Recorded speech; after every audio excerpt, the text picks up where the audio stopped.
Hello, everyone. Welcome to another Astro-Tarot deep dive with myself, Murillo, and Susheela Kundargi.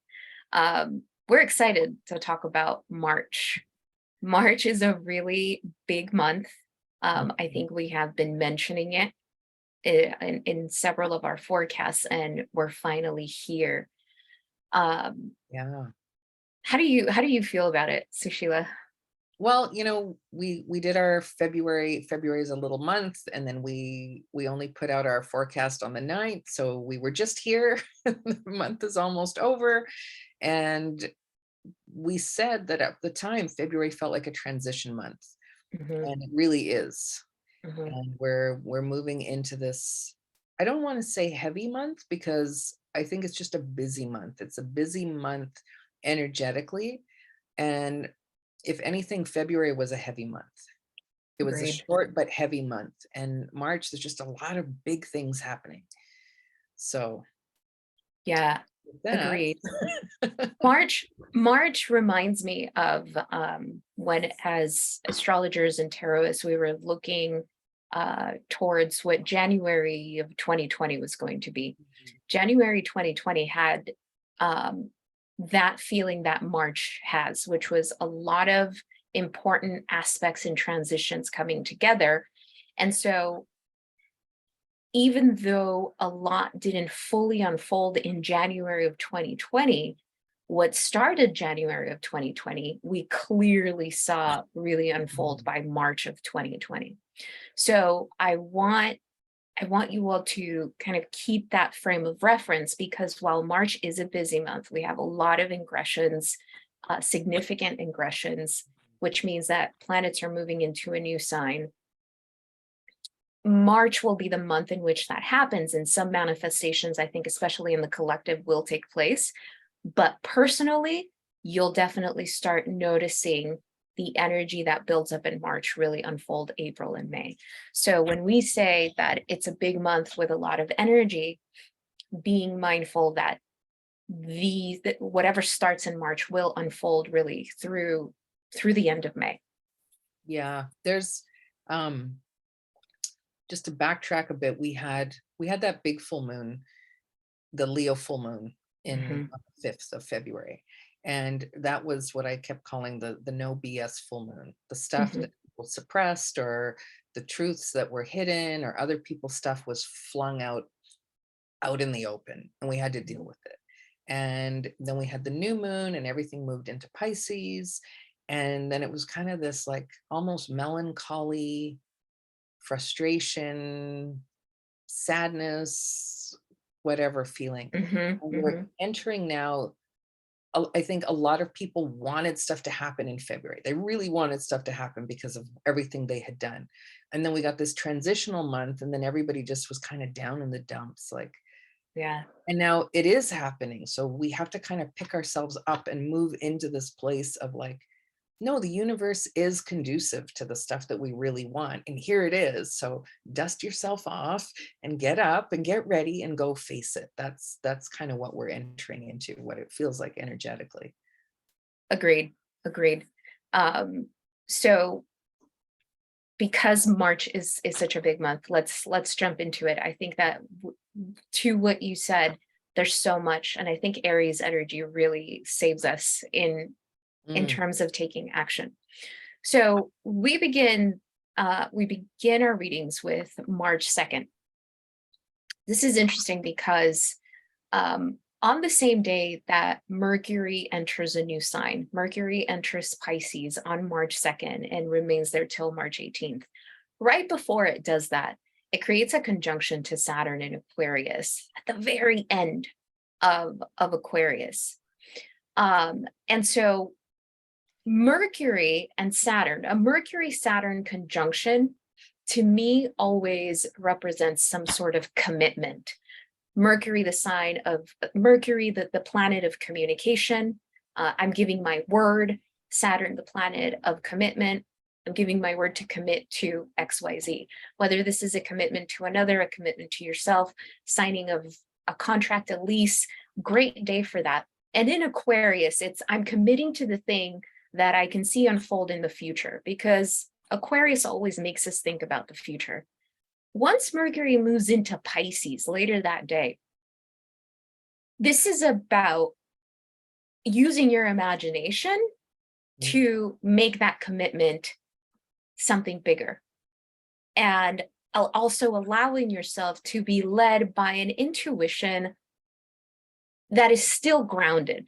It still is still coming together with logic. So I find that day to already be an interesting transition, and it starts with a form of commitment, and I think it's mostly a commitment to self. That's interesting. So I'm going to show you the two cards. I'm using the Tarot of Mystical Moments for this one. And so we've got the Three of Cups and we have the Eight of Wands here. And so we've got, this is water and fire together. And so Mercury in Pisces, and then we have Mercury conjunct Saturn in Aquarius. So they're almost interchangeable in a way, because this three is like, it's all that Aquarius feel of socializing and friendships and the connections that we make and everything. But the wands, that is the place, you can call it inspiration, you can call it creativity. It's the place between intellect and emotion. And so this is like a whole lot of information coming, but it's not intellectual information. It's some other kind of information. And then the connecting with people, let's just see, you can see how they're looped together in different ways. And I find it a really nice element of this card, in that three of us might be connected, but two of us might be sharing something else. The other two might be sharing something else. And then somebody's, holding their hoop all by themselves, kind of thing.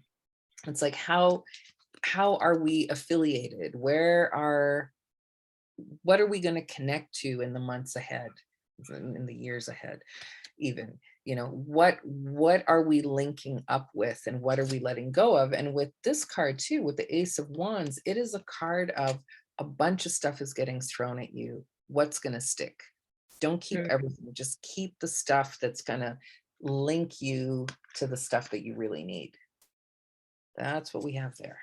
I love that, because it calls for a certain amount of focus, it sounds like. And that's what, say that again? Discernment, I think. Right. Yeah. Right. Absolutely. And that is a conjunction between Mercury and Saturn. Because even once Mercury moves into Pisces, it will remain in conjunction to Saturn for at least a week, because of the degree orb of conjunction. So it's going to be an interesting, first 10 days of March that I see, the first 10 days that are about the discernment of, this deserves my commitment, this doesn't, this does, this doesn't, with a lot more clarity than we've experienced since the beginning of the year. Yeah. Also on March 2nd, this is a big one. And it's interesting to me. So it's a Venus, Jupiter conjunction in Aries. On the one hand, traditional astrology really, the interpretation of this is that you have two benefics, Venus and Jupiter, lots of luck, lots of joy, lots of love, lots of good stuff. It's like play the lottery kind of thing. And I think it's beautiful energy. I think that during the day you might feel a lot of joy, especially if you are discerning with what you're giving your time, energy, and effort to. If you're focusing on the things that do bring you joy, that are expansive for the future. We have Venus in Aries, which is about relationships. This can bring, especially with Mercury and Pisces, this can bring a lot of healing in relationships, but through honest communication, through very direct communication.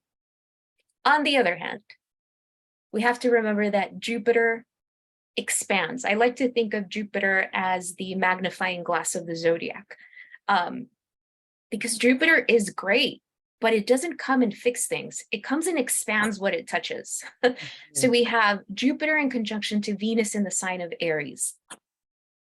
Aries On a lower frequency manifestation can be a lot of anger, a lot of resentment. We have Venus in the mix. If there is resentment and anger in some relationship, Jupiter will come and kind of blow that up. So just be very mindful that whatever it is that this conjunction manifests, and again, this will last for about 10 days, it is what needs to be seen in order for you to decide what you want to do with that. Because this, although this is an exact conjunction on this day, this energy has been building up for quite a few weeks already. Mm-hmm. So we have this beautiful card of the Empress here, and talk about things expanding. Yeah, that's beautiful. She's holding in her hands her crown. It's in her hands, not on her head. So there's a sense of humility. It's the card that represents the divine feminine energy of receptivity and growth and fertility and all of those things that are passive. And so you're mixing this with Aries, which is not a passive sign. But I think in our Western culture, we misinterpret what that means. We equate passivity with apathy or laziness or being unproductive or whatever, and not understanding what unfolds in that creative space. And so all of the major arcana cards are about, a higher vibrational thinking or a higher vibrational being accessing whatever it is. And so this being the divine feminine, it's to remember to keep rising to that higher plane all the time. You might feel that you're like being dragged down into some old pattern or some old response, or the things that get blown up or blown out of proportion, where reminded, think, oh, no. Let me think, how can I do this in a different way? So there's solutions, that problem solving, critical thinking, all that stuff. It's all creative in that way. It's receptive, creative, feminine, divine, higher energy. Yeah, that's a beautiful card. That's a beautiful card. And I think that especially Venus in Aries, it is that beautiful balance of receptivity and action. So I think that we will be much more in tuned and aligned with that within us as the month moves forward. So on March 4th, we have the moon in Leo square Uranus and Taurus. The moon in Leo is about expression, more fire energy in the air, with all of the other fire energy, with Jupiter and Venus doing what they're doing.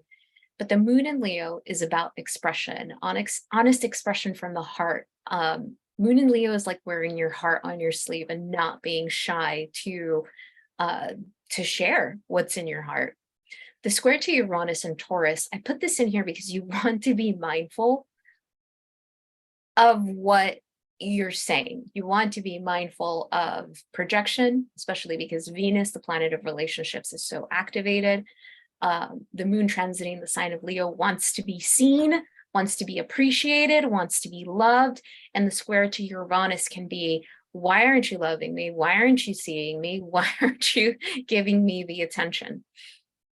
I think that because this is a square, and because it's an aspect of tension, again, finding a creative outlet, again, that doesn't have to be painting, singing, writing, all the things, just finding something that you do.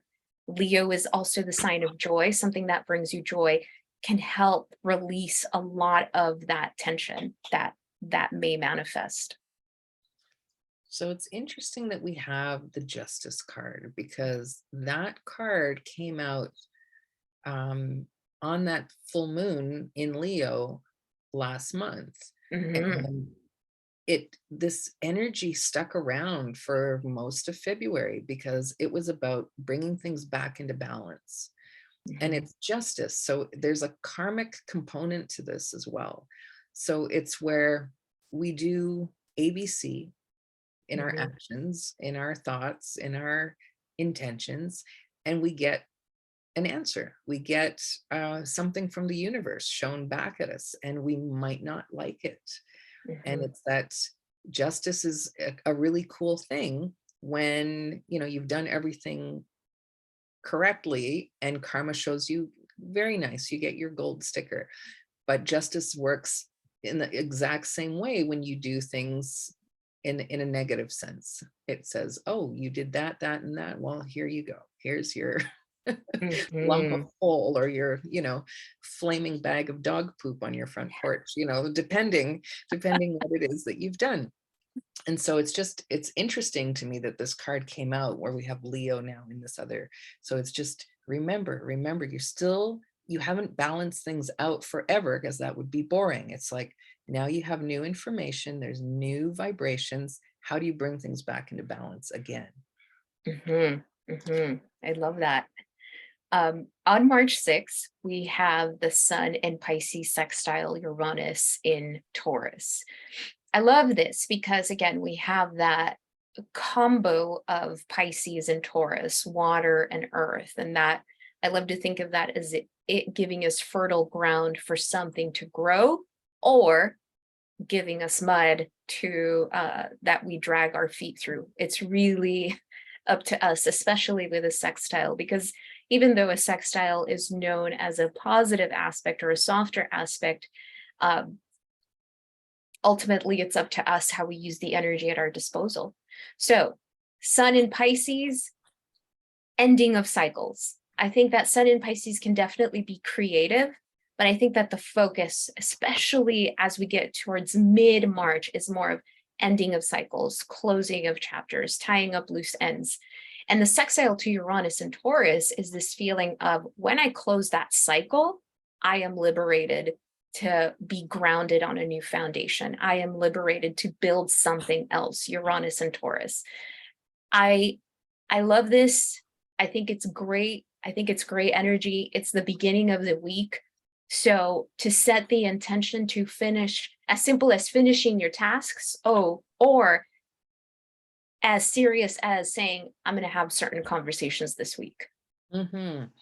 So we have a really nice card.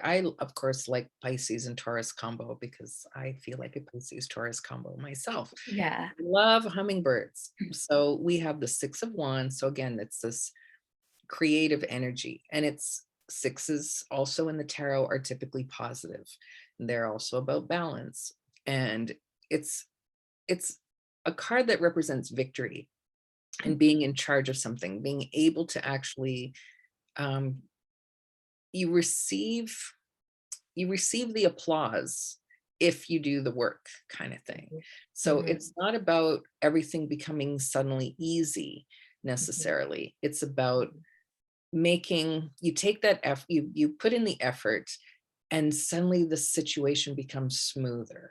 So maybe the difficult things that you put off because it wasn't just a difficult thing, but it was with difficult energy on a bumpy road while you don't have the right tires to navigate. This is like, okay, you still have to do the difficult thing, but everything is smoother. You get to ride a magical hummingbird, through the air while you do that thing.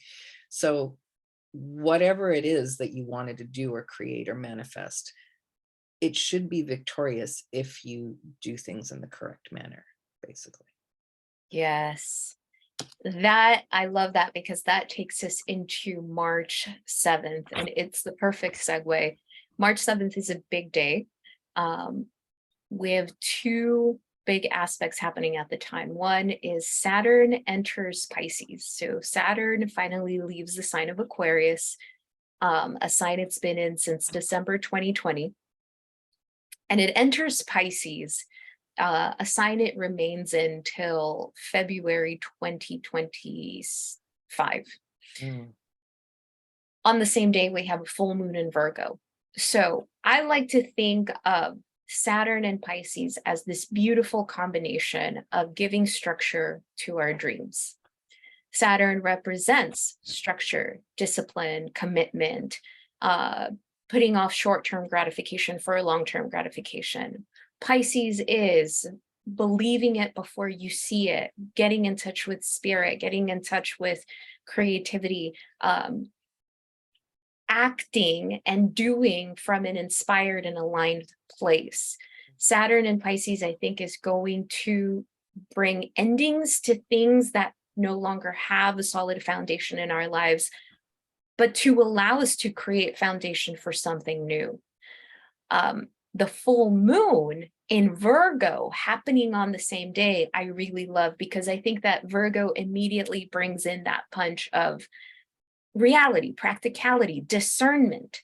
It's earth energy. It's earth energy that minds the details, that appreciates the gift of this. Every single step of the way matters. We have to remember that Saturn spends anywhere from 2.5 to almost 3 years in a sign. And it is the perfect time to begin to master something. And there is no other sign of mastery like Virgo, because it minds every single step of the way. The cosmos is so interesting, because to have these two events in one day is such a big sign from the universe of, this is a beautiful next 2.5 years, but it does come with work, which is, you know, the card that you just described really told us that too. Yeah, and I mean, they're just a day apart. So Right. think also about the numbers when we do this. You know, I mentioned that a lot. 9, so we go from 1 to 9, that's a cycle. Nines are the end, it's completion. But then we have 10s also. We have a 1 and a 0, and it goes back to this reset. Again, it's a binary system. So it's like 1 to 9, and then we get this like maximum saturation, and then we start again. We start the cycle again, but it's always in a spiral. We're not, hopefully not just going around on a 2-dimensional plane here. Mm-hmm. So we have 2 10s on that day. 2 10s. Wow. Interestingly, I'll look at this one first. In our tarot class, this was the card of the week. It was the 10 of Wands, and it's a burden. So she's carrying all these tulips, and she's carrying them on her back. And okay, so you can say, well, tulips aren't that heavy. I mean, even if they're gigantic and in size, you know, in this Alice in Wonderland kind of world, but it's a burden. There's something burdensome. There's something exhausting.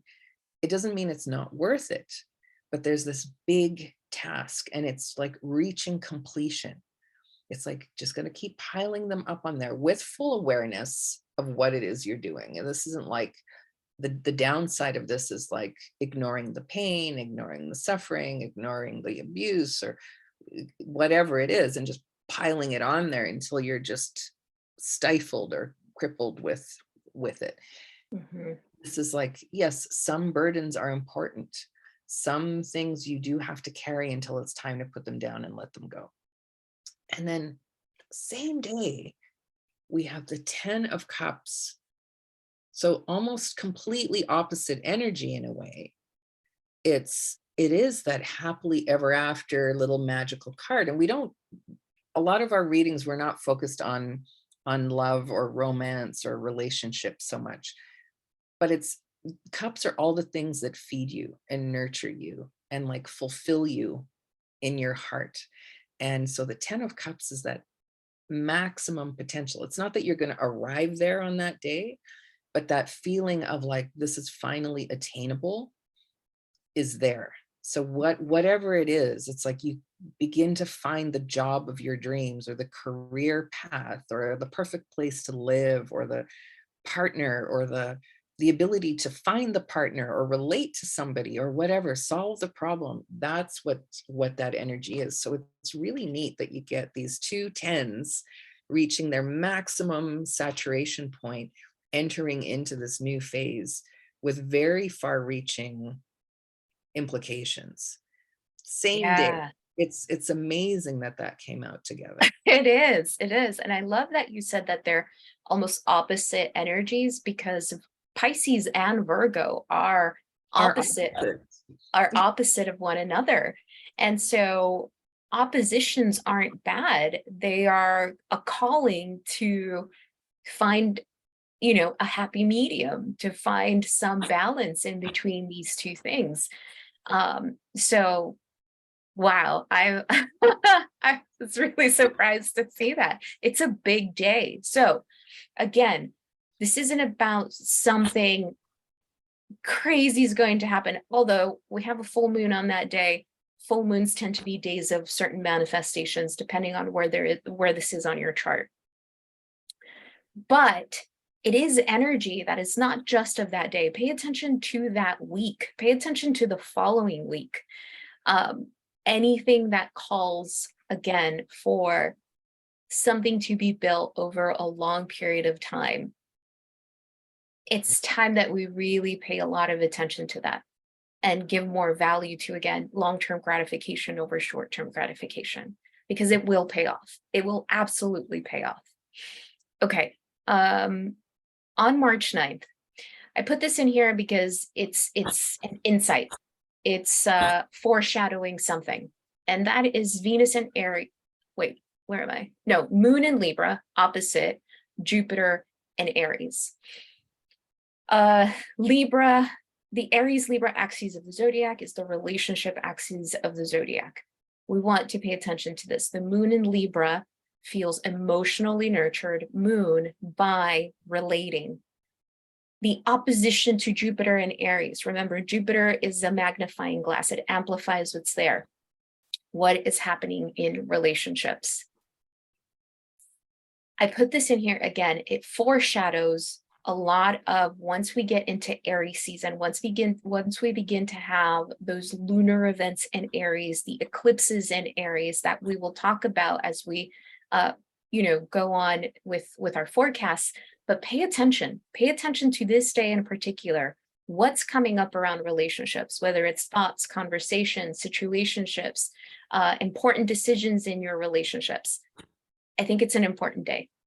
So we have this phenomenal card here. So remember, we had the 6. So things also, numbers working in progression. So we had the 6 of Wands earlier on. Now we have the 7 of Wands. And it's funny in this deck because it's like this, sideshow muscle guy bending the bars kind of thing. Very Aries, very hot. Yeah. And there's, blue sky behind again. So there's clarity, but it's behind. It's not in the foreground, right? So you're coming from this background of clarity. The red, balanced on both sides is, again, the life force, the passion, all of that stuff. The 7 of Wands typically is a defensive posture. It's a defensive position, defending your viewpoint. The negative side, of course, being defensive instead of being open or objective, or defending something just because you picked that side and you're going to go right over the cliff with it. On the positive side, it's okay. In this deck, it's just kind of comical because he's sort of showing his power, it's not defensive as much as welcoming in a way. It's like, I'm behind bars, but look, I can easily move them, but I can move them because I am so strong and powerful. And so if you're thinking about things like in relationships, what are the things that are important? What are your core values? Don't waver, defend your core values. That's the most important part. But then the other things, again, it's this, striking a balance between things. What are the things that you can concede on, that are okay to concede, and like this give and take of letting somebody in to this. What are you defending? Why are you defending it? Yeah, that's that's exactly the message that we want to pay attention for, that we want to pay attention to because of that Aries energy. Aries energy is all about defending what we love, but it can also be the other side of, why are you defending that? Just out of, I don't know, spite or stubbornness, whatever it is, but that's the perfect card for that. So more than anything, jot down, journal what comes up for you around that day, around relationships. Okay. March 11th, we have Venus and Aries, again, relationships, the relationship axis, sextile Mars and Gemini. So this is the first time in a while that Venus and Mars have been in nice communication with one another, in pleasant communication. We have Venus and Aries, part of the relationship axis of the zodiac, Mars and Gemini. Mars has been in Gemini since August. It had a major retrograde a lot of how we perceive, in this case, relationships, whether romantic or not, has shifted.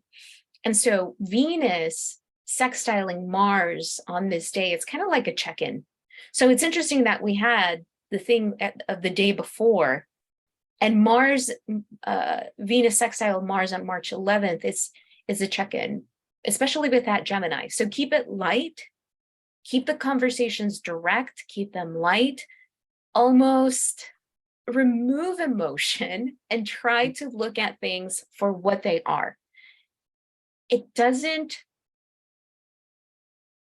serve to make things more than they really are, especially at this point. Mhm. Too much has happened. So we had the Six of Wands, then we had the Seven of Wands, and now we're going backwards to the Five of Wands. Wow. Fives are all about conflict when they're in the minor arcana. Mhm. There's things that are frustrating, little glitches, frustrations. And every time you said check, I laughed because there's a checkerboard in this particular deck. And in this feeling, it's less about those arguments and frustrations, but it's more about the strategy. Mhm. Like, how do we resolve these things? How do we solve the problem? Not Mhm. just about winning, but the whole strategy of getting there to the end. You know, if it Mhm. was a real game of chess or checkers or whatever, you want to win. Both sides want to win. But in the course of that, there's some really wicked plays that go on. And so it's more about figuring that out. And it's not a huge energy. This, all the minor cards are not life altering things. They're just like your little day-to-day stuff that you get to now do in a different way, a different strategy. Yeah. Yeah. Um, I love that because on the same day we have Mercury and Pisces sextile Uranus and Taurus. So we have to remember that the sun in Pisces already sextiled Uranus and Taurus a few days before on March 6th. So again, Mercury and Pisces can be somewhat of a murky, uh, more imaginative type of point of view. Mhm. But Mercury and Pisces can also be about compassionate, forgiving conversations. The sextile to Uranus and Taurus reminds us it doesn't have to feel happy. It doesn't have to even really feel good. But what does happen when you do let something go? What does happen when in true Pisces energy, you say, let go, let God? That's very much a Piscean phrase. When Mhm. you do say, I'm going to let the cycle end. I'm going to let the cycle end because what's the point anymore of carrying this? So March 11th, also an important day, I think, in relationships, in conversation with self, even Mercury and Pisces, Uranus, sextile Uranus and Taurus is, how can I be kinder to myself? How do I hold my inner critic with a lot more love and compassion so that it just doesn't pound on me all day long? Um, there's so much about the completion of cycles the first half of March. And it's important that we pay attention to the little ways that it can happen in. Mhm. So we have in this deck, and I've mentioned it many times, when it was designed, the kings and the emperors and everything were designed as feminine characters, and then the artists decided to put in masculine characters for the kings and the emperors. But I kept both of them in, so we might end up. I didn't really look, but we might end up with multiples in this. So Nice. this is the King of Pentacles, and it's flourishing here in the background. And that it's a practical king, but Mhm.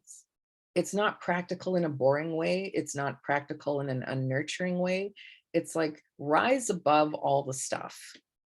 And again, it's the same vibe that we've been bringing through with all the cards so far. It's like elevate yourself to a place where you're not in this low vibrational thinking anymore. You're not dragging your feet in the mud. You're lifting yourself up to this other place where you can flourish. It's kind of like, You know, a few years ago, we had that thing, like, talk about first world problems of teenagers swallowing Tide Pods. It's Oh, like, is this a thing? Like, is this really a thing? You know, in other parts of the world, the same age group are worried about carrying water for 5 miles because water is what's needed. You know, like, right. what do we need to survive here and thrive and flourish? Like, it's like shifting our focus to this place of like, we have all this stuff. Well, what are we going to do with it? We're just going to sit around in a pile of stuff? Or are we going to use what we have to do something amazing? And that's really like the highest vibration of this King of Pentacles. Yeah. So much of Taurus energy is about simplification. So much of Taurus energy is about asking ourselves, what do I really need? And so with Uranus and Taurus, Uranus will always represent liberation. So how liberated do we become when we really decide what we actually need, what our values are, as you mentioned earlier, which is a Tauran term, Mhm. and really allow ourselves from this point forward, especially as of March, to be led by those things first and foremost. Um, Interesting. I think that as much as we are talking about it, I think March will still be a month to really integrate the meaning of these words and Mhm. into our bodies. And what does that feel like? What does that really mean? So, March 14th, we have Mars and Gemini square Neptune and Pisces. Don't, it's what Susheela was saying a little earlier. We have to rise above.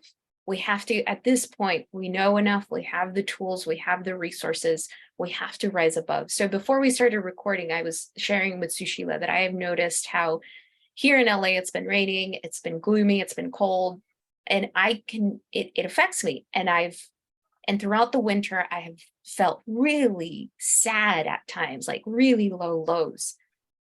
And as soon as we hit Pisces season, I don't know if it was me or if it, whatever it was, I started feeling the sadness want to come on. And I'm like, no, I'm tired of being sad. Like when I really think about it, and it's not about denying what I feel, but it's about asking myself a different question. Do I really have something right now in this moment to be genuinely sad about? And that question has saved me, right? I'm still tending to those tender parts, that softer part, but I don't want to be sad. So Mars and Gemini square Neptune and Pisces is Mars and Gemini, action, logic, different point of view. Neptune and Pisces is all of the feels, all of the emotion, getting swept away by everything that comes. And that square, its tension, is a call to action. So what do you choose?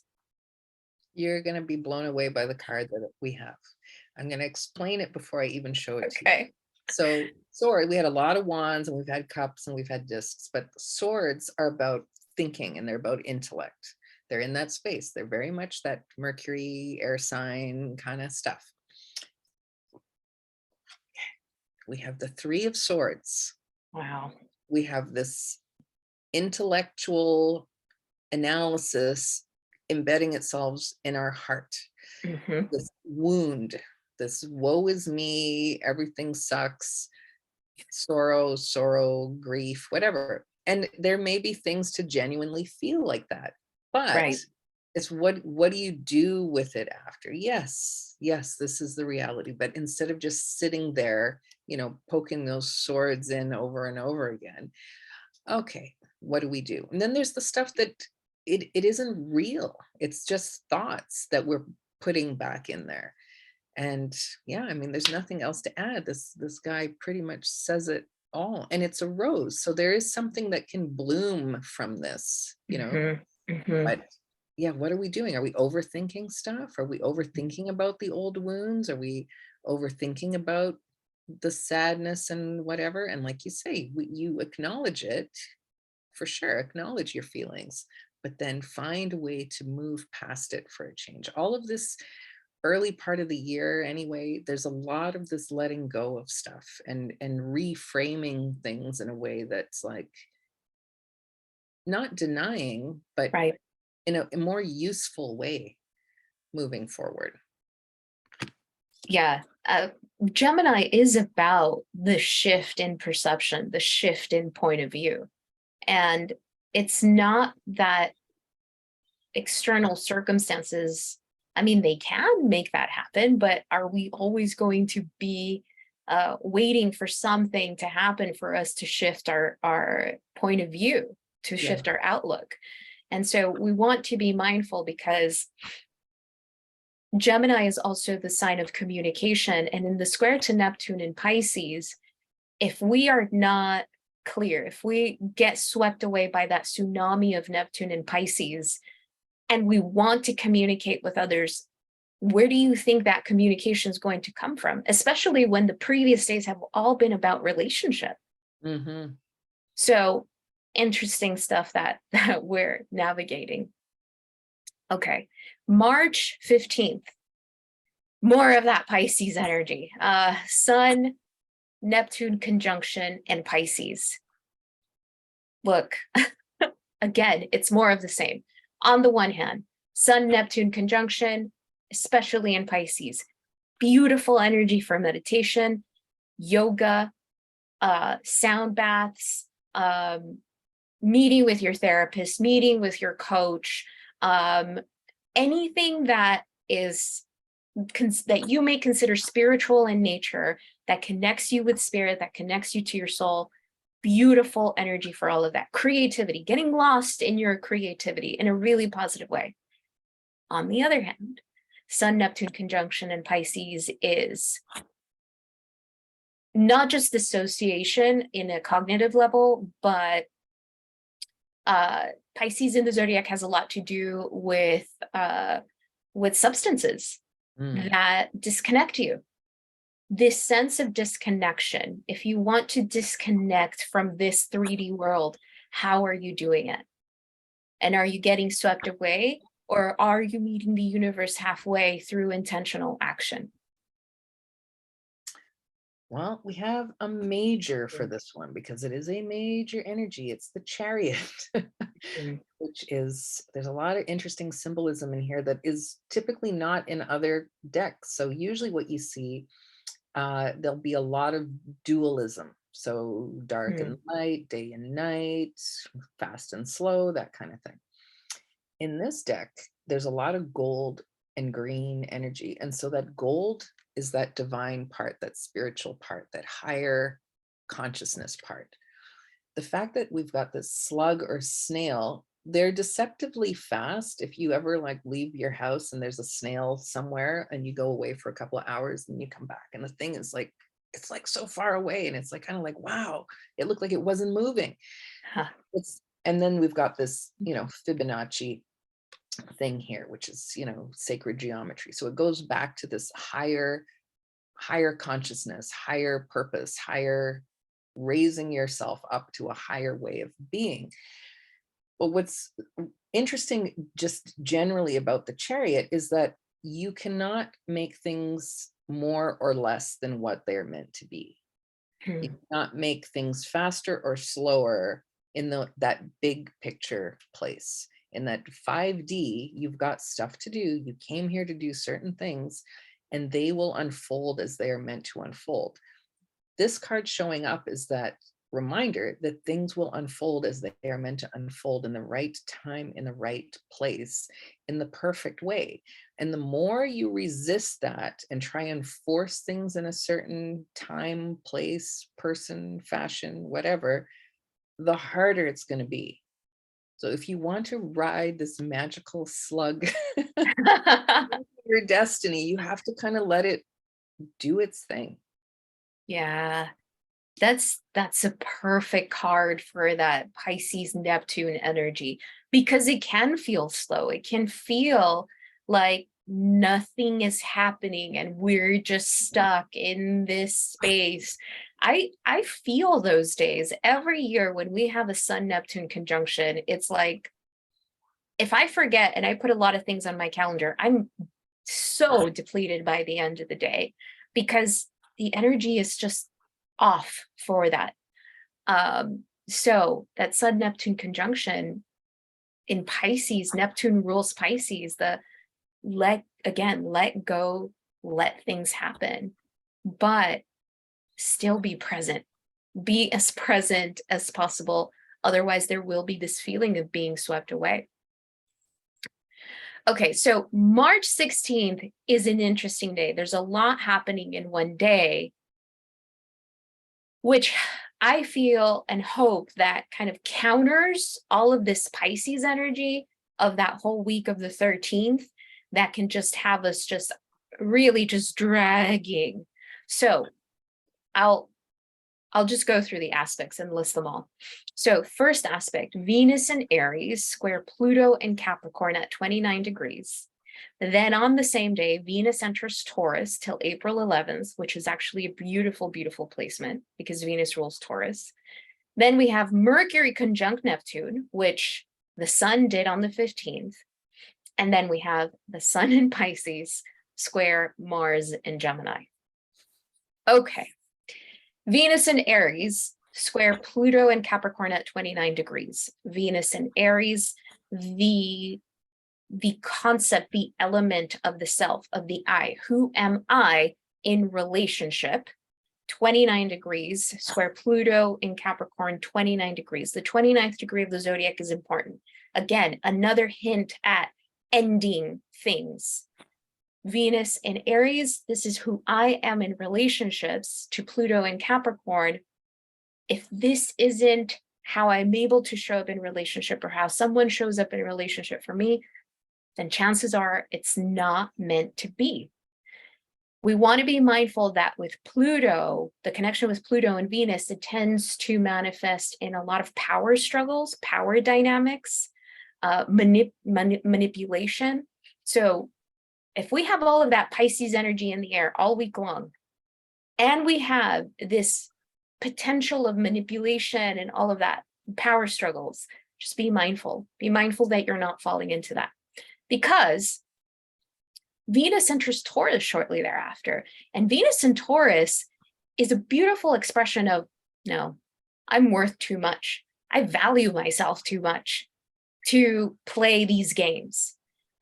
Venus in Taurus is the element of embodied sense of worth, whether it's in relationships or with your work, with your creativity. It's beautiful, beautiful placement. And again, Taurus, less is more. Mercury conjunction to Neptune in Pisces. One hand, great for creativity, connecting with the divine, beautiful, meditative energy. Flip side, not listening to reason, making things bigger than they really are, not looking at what's in front of you, denial, denial, denial. And then finally, the sun in Pisces square Mars and Gemini. It's, you can deny all you want, but the facts are what they are. And what's in front of you, it's what it is. I think this day is so much about accepting what things are and really not continuing to hold on to them. Well, I have 4 cards here that are just like, it's a heavy day. It's almost giving me a headache, just like imagining what is coming at us. Yeah. It might even be a day where you feel like the air pressure is lower or more intense or something like that, because I think there's just a lot happening. We've got this very masculine energy of the King of Wands. So this is plowing ahead, pushing forward, never mind all the little nuances. I'm gonna go with my inspiration, my creativity, my life force, and I'm gonna plow ahead and leave whatever else is in the fray. Whew. Okay, that can be good or bad, because if you're not paying attention, you can just burn up everything that's around you. So you still have to plow forward, but keep checking what it is you're plowing through. Okay. And we also have the second card in the, let's just trying to get the reflection off here, the High Priestess in the Major Arcana. So there is that dreamy, I can't see all the facts. I'm trying to be true to myself and use my intuition, balancing this, plowing through everything with this very masculine energy to this very dreamy quality of being true to this other part of myself. Mhm. And you're never going to know everything in this realm. We're never going to know and find out everything about everything that we want and need. It's just not going to happen. So we have to come to that point of letting that go too, of, you know, there's persevering, but you have to let go of the fact that you're not going to have all the I's and T's, you know, dealt with. And this is this dreamy, intuitive, emotional depths of your psyche kind of combined with that. So we've got like this, I'm going to do this in the day and I'm going to do this at the night, in the night, you know, while I'm awake, while I'm sleeping. And then there's this, so, okay, so pages are, they are juvenile energy Mm. in the tarot. They are messengers, they're communicators, they're all of those things. When it comes to the page of Pentacles, it's like those practical little things about signing documents, receiving messages, your emails, your phone calls, how you talk to people, all that kind of stuff. And it's typically the stuff you've been waiting for. So as you're this King of Wands plowing through everything, oh, you still have to go look and read this and watch that. And oh, don't forget to sign the things, and don't forget to not send that fiery email off to the reply all when you just want to do a reply. Okay. And what's interesting in this deck is that, you know, it's this little girl in her tutu kind of thing, and she's a flower herself, and she's watering, nurturing this thing that's growing, you know. So we do have to pay attention to those little details. Okay, and then we have the Lovers. Huh. And it's this sort of marrying of opposites here, and making a choice. So the Lovers is often about choices, and we've had lots of sixes, and this is a 6 in the major here again. So balancing, what are we choosing? Who are we choosing? Who is choosing us? Are we just accepting because something or someone is choosing us? So there's like, man, there's like so much we have to focus on here in one day while we're plowing through. We have to sign documents, stand on our heads, talk to people. Do I want this? Why is he saying that? What's this? What's that? And the weather. Don't forget your umbrella. And on top of it, you're going to have like wild, crazy spiritual dreams. So Yeah. yeah, just a little day in the month. Thank God it's a Friday.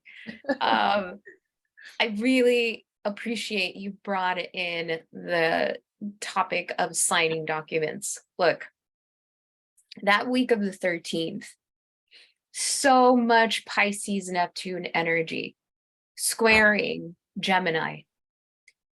A lot of things are not clear. They're just not.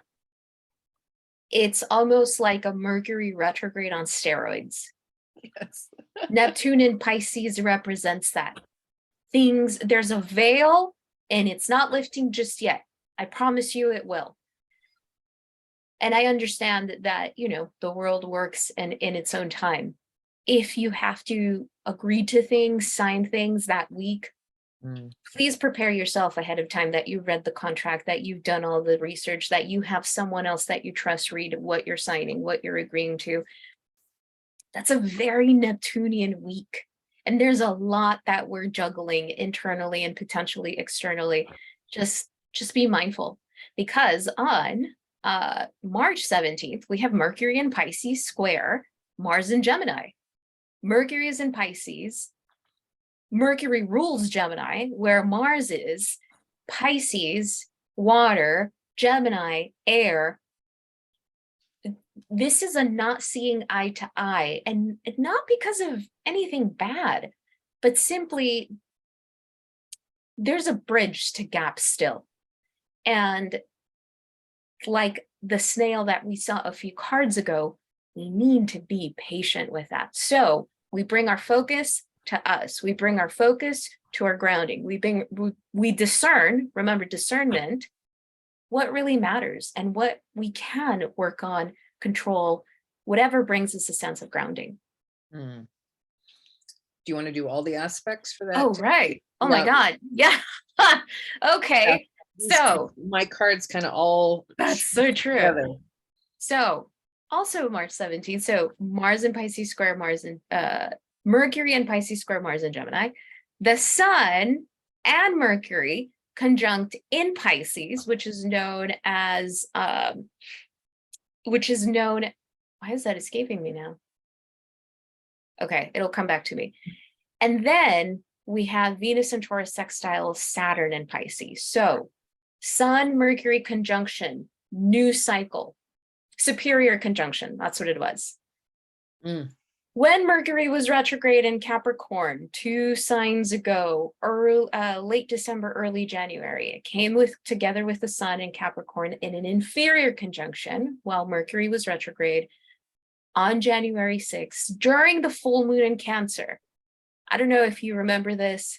That was a lot of emotion, a lot of thinking back on stuff, a lot of this is what I've learned, and a lot of ugly crying in that time. Sun conjunction to Mercury in Pisces, I think to me feels like the appreciation for what we've been through. It's a new cycle. Anytime a planet comes to conjunction with the Sun is something new. It's a new cycle. It's a new way of looking at things. The Sun lights something up so that we can see what we didn't see before. Venus and Taurus sextile Saturn in Pisces. This is a big deal. We have not had this aspect in over 30 years because Saturn hasn't been in Pisces in 30 years. Venus and Taurus. These are my values. This is how much I value myself. This is my sense of worth. Less is more. I'm going to focus and give my time, energy, and attention to what I do think is worth it. Sextile to Saturn and Pisces. Beautiful. Commit to that. Commit to that from a spiritual space. I think that the 17th, while it also has a lot, I think it can give us a renewed sense of why certain things are not clear, why certain things are meant to end. But because these are sextiles, you have to be willing to look at it from that perspective. Mm-hmm. So you remember we had a 6, which is the Lovers. That's what we just left off with. Mm-hmm. And what I've got here is a 5, a 1, and another 5. So we have the 1 in the middle sandwiched by 2 5s. So 6 and 6 the other way. We're coming out of that, the Lovers, and it goes back down to a number 5 in the major arcana. And it's the only 5 in the deck that's really positive. The other lower vibrational 5s are all about conflict. When you get into the major arcana and you have the 5, it's the Hierophant. It's like higher learning, higher spirituality, higher relationships, soulmate connections, whatever. It's all this higher vibrational thinking. So we've got this owl here, this wisdom. The little girl in blue is like honesty, purity, learning, being open to stuff. And there's this, it's kind of hard to see, but there's just this lightness behind this new growth. Okay, so keep that in mind. That's where we want to be. And then we've got the 5 of Cups on the other side. This is like an octave higher. This is an octave higher than all the lower vibrational thinking. And she's going through and she's got flowers and petals and there's brightness happening, but it's like that feeling of, I've been left out. I'm in the cold. Woe is me. Well, everybody else is doing whatever. And how come I'm still wading through, the river? Why did the river overflow, kind of thing? And so it's shifting again to that place of, okay, I have all these things to be grateful for. I can actually get out of this. This is just life. It's not personal. This is just stuff that happens.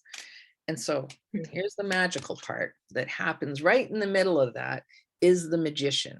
Yep. Magician, how to manifest stuff, the goose that lays the golden egg, the, whatever I want to create, I can create. So in the middle of all of that, we are the magician. We are the manifestors. We are the creators collectively and individually of every single thing that we see in our lives. If you want to get metaphysical, everything in front of us from a unique perspective is our creation. Yeah, that So is the perfect Venus and Taurus sextile Saturn and Pisces card. That magician card. so if, Remember, Taurus, Earth, yeah, Pisces, water. yeah. So if Mhm. you hold it like this, you can actually see the color connections between everything. And then you get to this place of absolute manifesting. Yeah. I love that. That takes us to March 18th. March 18th is a Saturday. Mercury in Pisces, sextile Pluto in Capricorn at 29 degrees. This means that Mercury in Pisces is at 29 degrees. This is not just the last degree of Pisces, but it is the last degree of the entire zodiac. Sextiling Pluto and Capricorn, which is a 15-year cycle ending in just a few days. This week of the 13th to me is the most fascinating of, well, that's not true, but it's pretty fascinating in its own way. My suggestion with this, Mercury and Pisces, what are the dreams that I've been having? What are the conversations that I've been having that have been giving me messages, that have been sending me messages? What do I want to have closure with, whether I find it with another or within myself? Mercury and Pisces, how do I connect with my creativity from a place of spirit? This sextile to me is such a perfect day for some kind of ritual, and like writing a letter of what you want to let go of and burning it type of ritual. It's magical. it's just magical, because the Pluto in Capricorn at 29 degrees, with Capricorn there is the acceptance of, I can't continue thinking this way. I can't continue with these habits. I can't continue with these excuses. I can't continue with these types of connections. And Mercury in Pisces, just being kind and compassionate with yourself. This is a beautiful combo of compassionate accountability. Mm. And it's the last degree. I don't know. I love that day. I think it's a great day for ending type of rituals. Well, it's going to be very fascinating when you see this card in connection with the following day's card as well. Okay. But we have the Eight of Swords for that day, and talk about letting things go and being liberated from things. Mm-hmm. So it's traditionally the card of being tied up or bound by our own limiting beliefs. And what are the excuses? Like, we often disguise excuses as reasons. Oh, well, this isn't happening because, or I sent out all my resumes, but nobody's contacted me, and that's why I don't have a whatever. Right. But when we look at it energetically, it's really our belief systems that are keeping us trapped. And so with this, you can see, in all the decks, it's something similar, where the main figure is being held with something, or they continue to see themselves as being stuck or held within something when it's open. Mm-hmm. It's easy to take the ropes off, or the blindfold off, or whatever. So that is the energy for that day, and it's a number 8. So we're almost at the completion of a cycle. I really love that. I think that so much of Saturn and Pisces for the next 2.5 to 3 years is about self-responsibility from that lower expression of Pisces energy, which is a woe is me. And so whatever breakthroughs come to you over the weekend of March 18th, take them in. Really allow a healthy dose of just raw honesty. Let that be the thing that kind of like gets you out of that stuck place. Mhm. Again, for some reason, that card of the snail is really stuck in my mind. And I feel like that week of the 13th is the snail, the snail, the snail, the snail. And finally, it gets to that weekend. And I feel that there's somewhat of a breakthrough. So pay attention to that, especially because March 19th Mercury, leaving all of that murky Piscean energy, moves into Aries. New beginnings, new cycles. Mercury remains in Aries till April 3rd. Mercury in Aries is lots of thoughts, lots of energies, lots of talking. Hear me, listen to me, this is me. Also, a lot of raw honesty, not much filter when speaking. Mercury in Aries is going to be that one of the first energies that's going to wake us up. And so, however you're woken up, again, appreciate the healthy dose of honesty that may come that weekend. So we had the 8 of Swords Saturday. Sunday, we have the 9. It is the completion of a cycle. It's the end of the thing. It is all that anxiety, the negative self-talk, the why did they say that thing? And how can I get over it? And why is that thing still bothering me? You get to that point of like, that's enough. It's enough. So you look at these two things together, moving from this, time to liberate yourself. The only thing holding you back is you, to, oh, why am I thinking these thoughts at 3 o'clock in the morning? And they're meaningless really at that point. It gets to the point of absurdity. Yes. Yeah. Yes. Okay. So that week of the 20th, March 20th is a Monday. So I want to be more mindful of letting you know where the weeks start, because I think that it's important that you come back to our recordings, come back to them week after week. Listen to the week of the 6th, the week of the 13th, the week of the 20th. It's a really great way for you to listen essentially to weekly forecasts, because if we did weekly forecasts, we'd be saying the same thing. So March 20th, the sun does what Mercury did a few days before. It creates a sextile. It visits Pluto and Capricorn from a distance.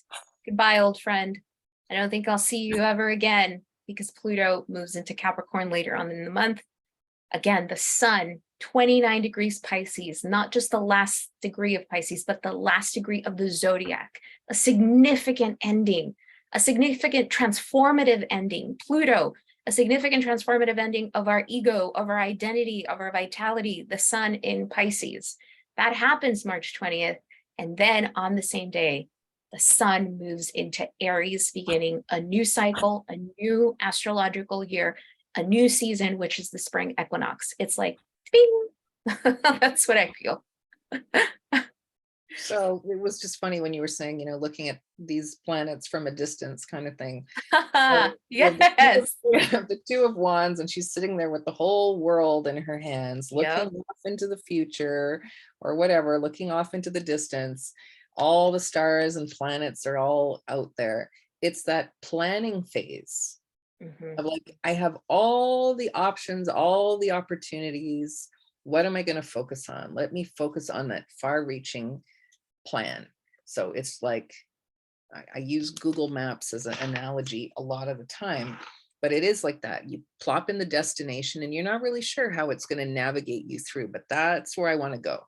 That's where I want to go, not how I want to get there, not how quickly I want to get there.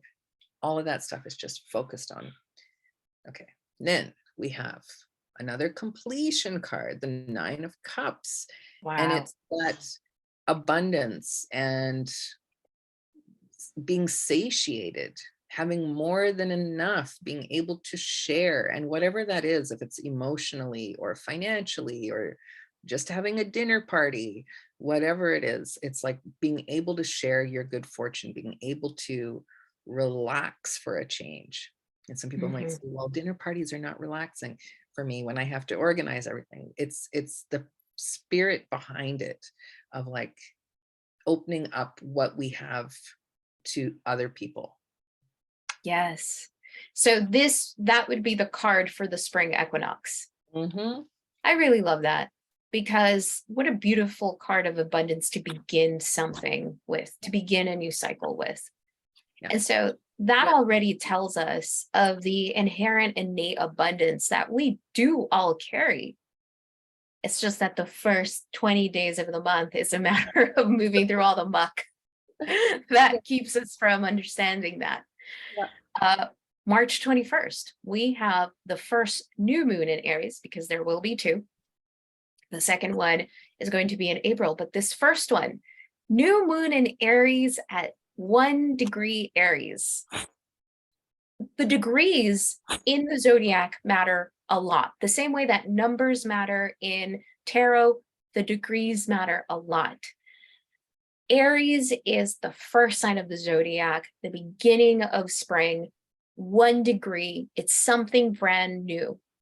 I really love that the previous day, it's the card is a sign of abundance.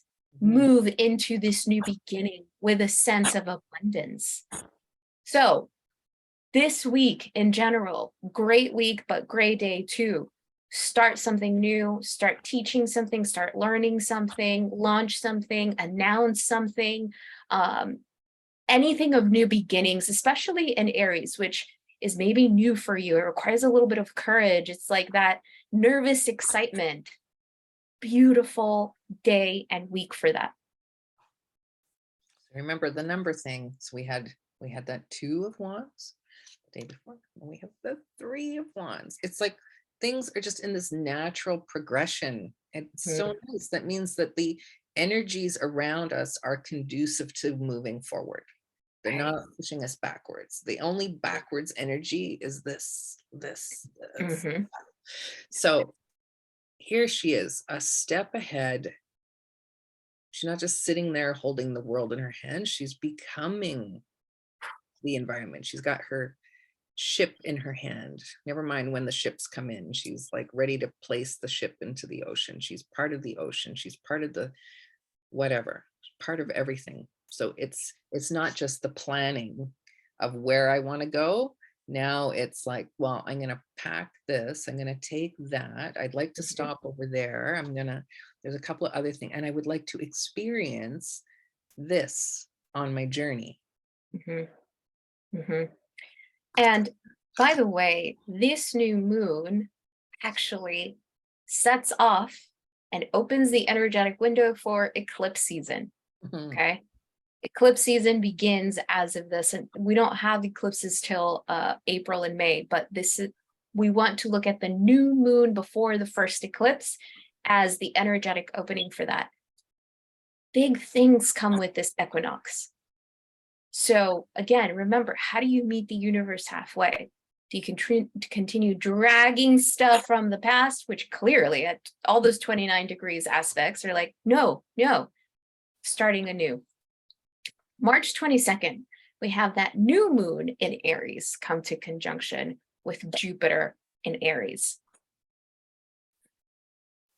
If the moon is new, and we just had a new moon, the beginning of the equinox, new season, remember, Jupiter is the magnifying glass of the zodiac. It expands what it touches. Jupiter is known as the Santa Claus of the zodiac. It has an ounce of luck, of gift, of joy.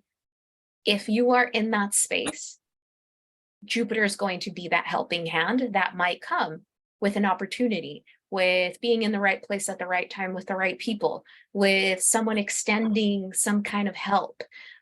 Or if you take initiative, which is Aries energy, if you take initiative and are courageous to bet on yourself, who are you reaching out to for help, for assistance?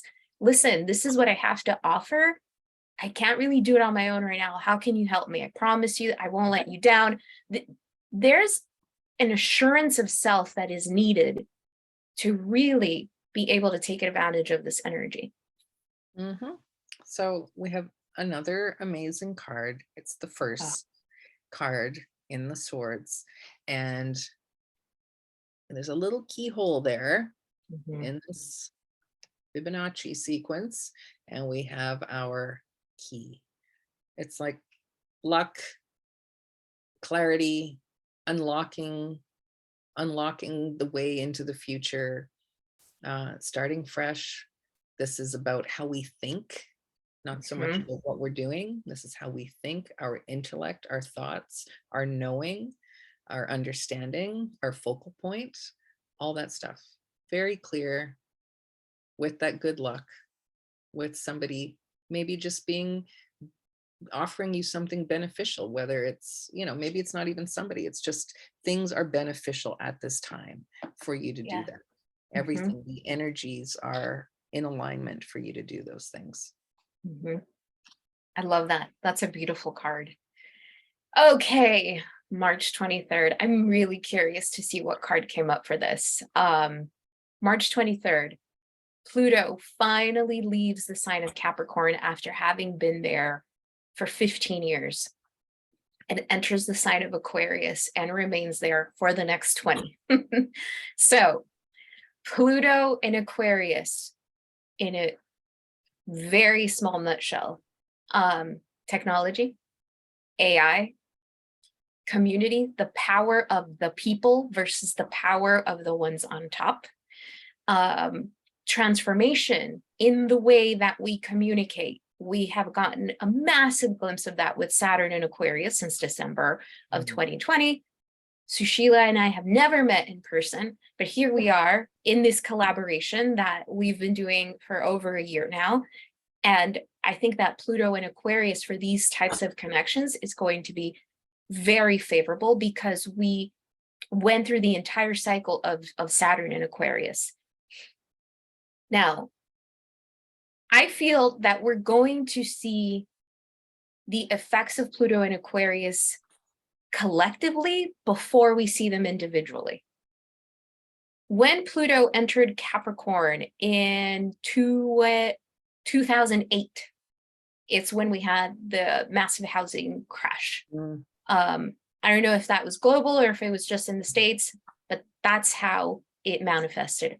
Pluto is also the planet of the shadow. It shows us the dark side of stuff. Capricorn represents capitalism, the wealth for the few on top. Pluto entering Capricorn in 2008 highlighted that in a very significant way. Pluto and Aquarius, I think, while it's going to expand and empower a lot of great things, it's also going to show us, I think, the shadow side of technology and the consequences of that over the next 20 years.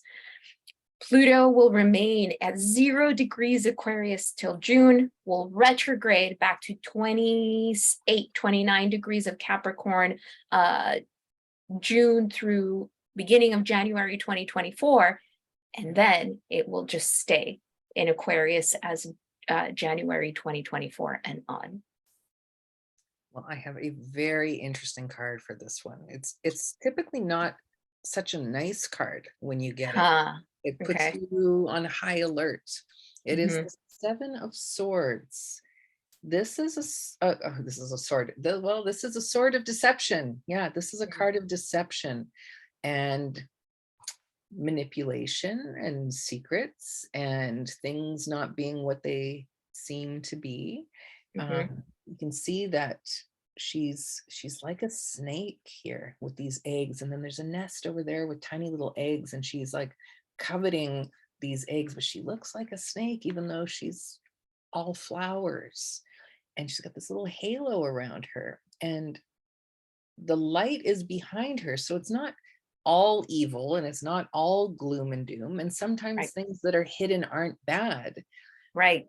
but they're hidden, and it also involves secrets, and what if our information is not secret? Like, so again, like, what are you keeping private? What are you hiding? What are you exposing? Who's exposing? What isn't being allowed to be exposed? All of Mm-hmm. that stuff is in there. And so whenever you see birds in the tarot, they're communication. And so if they're flying, there's lots of information flying around. And when they settle, that's when, the information sticks, or it's solid, or it's reliable. But this is a time where, one of the biggest threats of AI is not so much people believing things that are false, but when they stop believing things that are true. Ooh. Yes. Yep. to that point of just total apathy going, I can't believe anything anymore. So I'm going to just not listen to anything. It's an interesting time to be alive. And I think that it's important to remember that whatever Pluto does, wherever it does it, whatever sign it does it in, Pluto can either empower us or disempower us. Pluto is very much representative of outside forces, right? So Pluto represents things like, the IRS paying taxes and, banks and all of that. There's not much we can do immediately to change certain policies around that. That takes a long, long time. So how do we empower ourselves in the midst of the reality that we live in and connect with our truth? I think that there's going to be a massive redefinition of truth over the next 20 years. Mm-hmm. I'm saying that and it doesn't fully make sense to me, but it does. So it's interesting. Yeah. Mm-hmm. Okay. March 25th. Guess who changes signs? Finally, Mars enters the sign of Cancer. Mars has been in Gemini since August 2022. And just to give you some context, Mars tends to just spend 6 weeks in each sign. This is about 7 months, since August. Mars finally leaves Gemini, enters the sign of Cancer till May 20th. To me, Mars in Cancer is like mama bear energy. Mars, the warrior, the fighter, the protector, the attacker, and Cancer, family. Again, that mama energy, what matters to me, what is special to me, what do I value, how do I protect it? To me, this is, especially after everything we've discussed previously of the month, this is about how do I not protect myself in that I'm thinking that the world is against me, but how do I take care of myself? How am I my own mama bear and not allow certain things to, enter my life anymore in the way that I did before? Mm-hmm. We have the perfect card for that. It is the Queen of Wands, and she is magical. She's a manifester. Nobody messes with her. She can be bitchy when she needs to be, but generally that's not her go-to emotion. It's, we had the King of Wands earlier, that plowing through everything. She's not so much a plowing through everything. She's a more like, wow, look at, I can make this amazing gigantic sunflower. I was going to say starfish. No, that is, talk about Pisces energy swishing in there. It is that. It's really powerful. She's very, very powerful, creative, protective, miraculous energy. And again, if you look at the colors, we've got this, it's nicely lit up behind her. We've got birds all over the place, feathers and leaves, and this higher energy again, grounded energy, intellect, everything. It's this like balance of magical forces without being wishy-washy. Yes, yes. On March 28th, we have Mercury conjunct Jupiter in Aries. Another great day for announcements, propositions, starting something new, launching something new. Mercury, remember, communication, cognitive thought. Jupiter, expand it. It can bring us a sense of luck. Great day for interviews or conversations that have to do with something that get you ahead. Aries energy. Flip side, likeliness of putting your foot in your mouth. Likeliness of just speaking out of your ass because you think that your truth is the only truth that needs to be heard. That's Jupiter and Aries energy. And look, be mindful of what you're sharing. And again, being intentional with where you're directing your energy matters so, so much. I'm not mad at this energy, but Be mindful of putting your foot in your mouth. Here we go. Here's our starfish. No, it's a seahorse. In this one. The Queen of Cups. So this energy is like, it is like the Empress energy in the minor arcana. It's not, so we have these two very powerful feminine energies side by side here. This energy is more about the nurturing, the loving, the kindness, the warmth. Be yourself. That's the part that people tap into. Just be who you are, be fully, just embrace that, embody all your gifts, not all your crap. And also it's humble as well. This one is less humble. This is a very much like stand up and see me. This one is filled with humility. It understands intuitively, emotionally, spiritually, psychologically, all that kind of thing. I feel like that combo of that week of the 27th with Mars entering Cancer. Mars rules Aries, and Aries energy is doing a whole mess of stuff again. Mercury conjunct Jupiter in Aries on the 28th. This is, especially with that Cancer energy, is exercising your assertiveness without needing to be aggressive. You don't need to be assertive. You don't need to be aggressive to be assertive. And if you feel that you need to be aggressive to be assertive, something's off.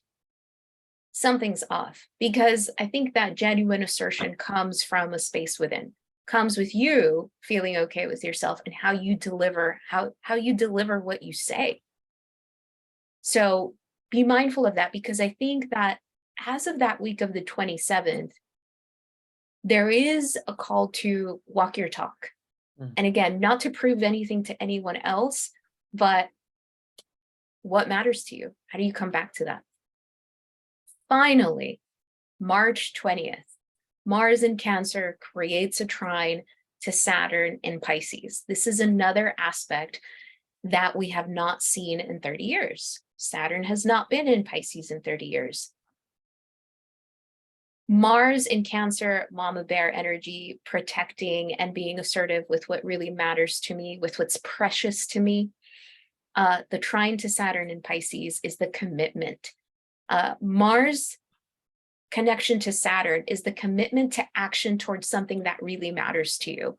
The commitment to action to, with this water energy, to your heart, to your creativity, to your sensitivity.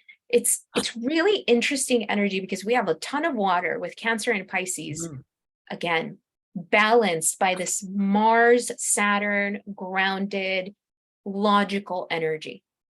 To me, this feels like, if you keep repeating same patterns at this point, I don't know what to tell you. Like, we've been through too much. To me, this is a beautiful, like, it's not a soft aspect, but it's almost like there's this gentle strength. I don't know. It's really beautiful. Yeah. So yeah, that's March 30th. You had just said the 20th at the beginning of it, but okay, yeah. We have the moon, which is the card for Cancer. And it's really nice in this deck. I mean, all the cards are really nice, but there she is at night, illuminated by everything. There's still all that stuff.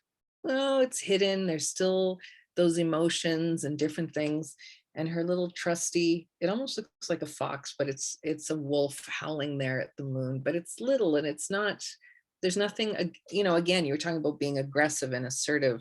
There's nothing aggressive about this. They're hanging out with that other part of yourself. And the moon is also about all those things that we hide from ourselves, and those, our negative emotions and our negative indulgences and all of these things. So they're being brought to light, but it's still not like the sun.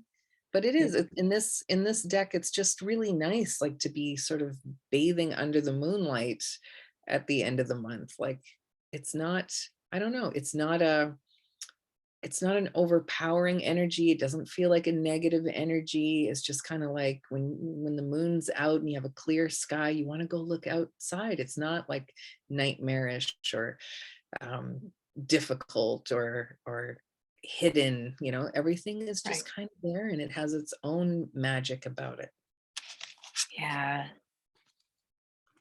What a month.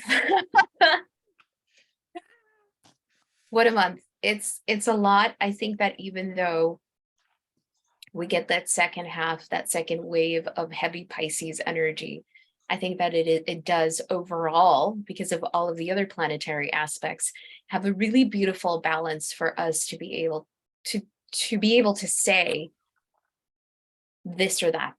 Mhm. And again, like, yeah, life is full of gray and nuances and complexities, but we are on the precipice of a new beginning in a way that we haven't been in many, many years. These planets changing signs, having the equinox on the same month, a new moon at 1 degree Aries, all of these things matter. It's the Mhm. universe saying, new beginning, new beginning, new beginning, new beginning. And it's interesting that Pisces energy representing an end and the washing away, the healing of washing away things is so strong the first 3 weeks of the month. So Hmm. Yeah, and be intentional.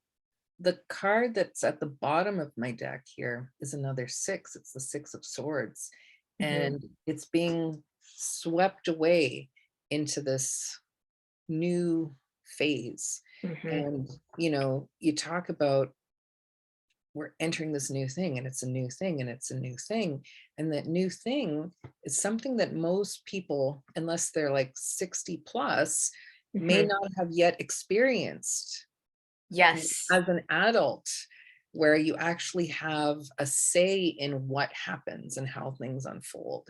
And so the veil is very thin right now, and we get to really put forth what is the big dream that I have? What is the new identity that I want to have? Ooh, What is the what is the thing that's going to define me for like the next 30 years? that yes, all of that. Yes, it is that big. It is that serious. And to say, like, what is my new identity? That is such a big question in so many ways. But even the question itself reminds us of the power that we have to create who we are. So this month is a really great month to begin something new that you're not rushing through. Give it at least 2 years Mhm. to start something. Give it the entire Saturn and Pisces transit, which is over 2.5 years, because it's aligning with so many other things of newness that if you plant the seeds now, you will thank yourself a few years from now. Mhm. And it is part of that new identity that you decide to have. Absolutely. Yeah. Fun times. Fun times. Well, thank Yeah. you all so much for joining us. Uh, Again, always a pleasure. Please help us out with our channel by subscribing, liking, and sharing with friends all of this really good stuff. Yes. Thank you. Thank you Thank again. you all so much. Bye bye. Bye.